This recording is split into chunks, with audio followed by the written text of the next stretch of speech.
Hello everybody and welcome to the Boxing Lockup with me, Matt Goddard, once again. And today I'm going to answer a question I get all the time on Instagram, TikTok, on my YouTube videos, in the gym from people.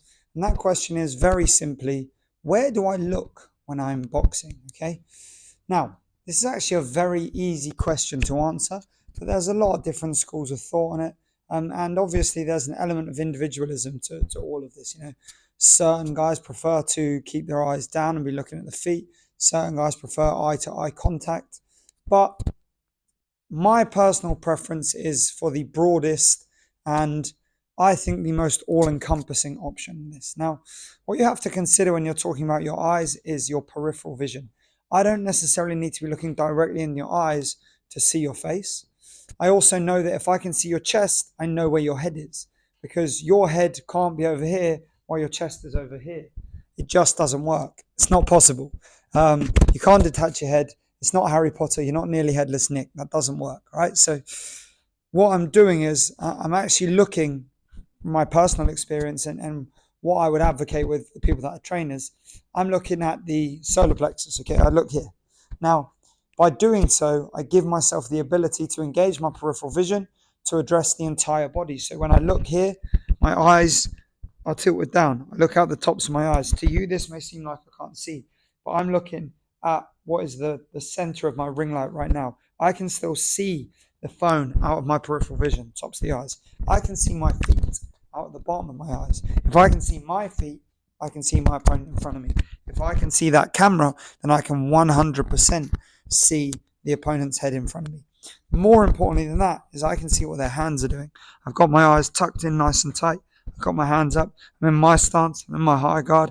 I'm in a half guard. I'm in the Philly shell, whatever it is. Stay tucked in, nice and low.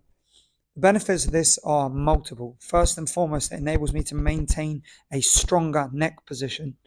In my previous video, I talked about fixing the high guard. This is part of that. It enables me to maintain a stronger position. My traps engaged to stabilize me against punches. When punches are coming at me, I'm now in a firmer position. I can look at the tops of my eyes. It gives me a broader spectrum of view, so I can see feet, hands, eyes. I can see every little detail of their movement, okay? I don't want to look up. By doing so, I immediately limit my vision. I can no longer see my feet. I don't want to look down. By doing so, I can't see the head. I can't see that phone anymore. It's disappeared, okay? So what you have to do is you have to find a position where you can look that gives you the greatest scope, that gives you the broadest scope, the best viewpoint to see as many different assets that they've got as possible. So I need to be able to see the feet to see where they're moving so that I can react to that footwork. I need to be able to see their hands to see if they're throwing shots or how they react to certain punches. I need to be able to make sure that all the time I'm looking at their chest, I know that they're not moving their head. So I throw that jab at the head, they slip. The other great thing about this is that it enables you to maintain a more relaxed and composed position, because I don't have to panic when anything comes at me. I'm nice and relaxed. I've got more time to see the shots coming. If somebody steps in, for example, to clarify this, what I mean is a lot of the time if I'm looking at somebody's eyes, I'm blind to their footwork. So when somebody dives in, you see guys that look at the eyes, get panicked, get flushed, lose their composure, and they fall to pieces. If I'm looking at the chest, I can see the feet. They take that footstep, I can react quick. They take that footstep, I can turn off. They take that footstep, I can tuck up, absorb, and counter. So I'm giving myself options all the time. And that's the real key thing. I need to be able to maintain a level of adaptability that gives me as many options as possible, which means I can do as much damage as possible while simultaneously avoiding taking as much damage as possible. Okay, remember, the name of the game is hit and not get hit, not just hit. So we need to do what is the best choice, what is the most appropriate choice for enabling us to be the most adaptable, functional, high performance fighter that we can be. So we look at the chest, gives us the eyes, gives us the feet, gives us the hands, keeps the chin tucked, keeps you in a nice strong position. Doesn't matter what stance you box in, even if I'm up on my toes, I'm out here boxing around, even if I think I'm Muhammad Ali. Wow, wow, wow. It doesn't matter. It doesn't matter what stance I'm doing. Even if I want to be Floyd Mayweather, shuffling in. Even if I want to be Miguel Cotto, down there, ripping to the body, I keep that tucked in. I want to be Winky right, hands up. I'm there. If I want to be whoever. It doesn't matter. I keep that chin position the same.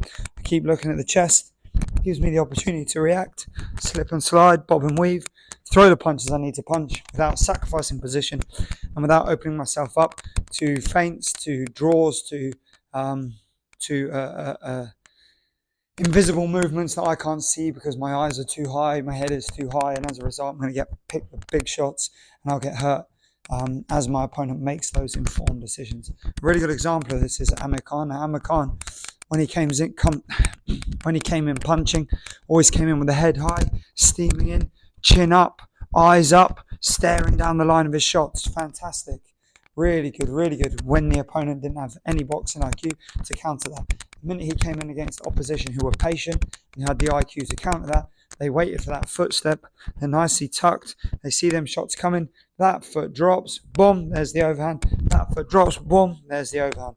They get themselves off that centre line, keep the chin tucked to resist that first jab, and boom, it's game over. So anyway, there we have it, guys. That's my answer for you. For those of you who ask me where to look, the point is to be able to look everywhere without looking anywhere. So we stare at the chest. That gives us the greatest scope for peripheral vision, and as such enables us to react to the most things possible. Footwork, hand movements, head movements, feints, ring position, all of these aspects. It gives us the broadest vision, and it forces us to not focus singularly on one area, whereby we could then get fooled or fainted into falling into a trap because we've missed the feet or something else. Hope you like this video.